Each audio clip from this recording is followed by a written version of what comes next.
അതേ കൂട്ടുകാരെ, ഇപ്പം ഞാൻ കുമളിയിലാണ്. കുമളിയിൽ ഒരു പ്രോഗ്രാമിന് വേണ്ടി വന്നതാണ്. ഒരു അടുത്തൊരു റിസോർട്ടിലാണ് പ്രോഗ്രാം. ഇവിടെ വന്നതാണ്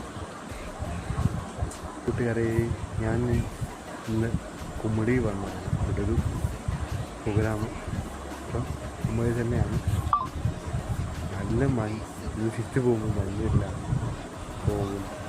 തമിഴ്നാട് ഇവിടുന്ന് തൊട്ടടുത്ത്. ആദ്യമായാണ് കുമളി വന്നത്. ഇങ്ങനെയായി. നല്ല തണുപ്പുണ്ട്. അങ്ങനെ പെട്രോൾ അടിച്ചു. വെളുപ്പിന് 2:30 വന്ന് പെട്രോൾ അടിച്ചിട്ട് നേരെ അങ്ങനെ കുമളിയോട്ടും കഴിഞ്ഞു. എന്നിട്ട് ഇതിൻ്റെ പോവാണ് നീട്ടിട്ട്. അപ്പോൾ 3 മണിയായി. ഒരു കട്ടനം കുടിച്ചു. നേരെ പോവാ. തണ്ടയച്ച് ഒപ്പിട്ട് നേരെ വിട്ടിട്ട് പോവാ. ഇനി നേരെ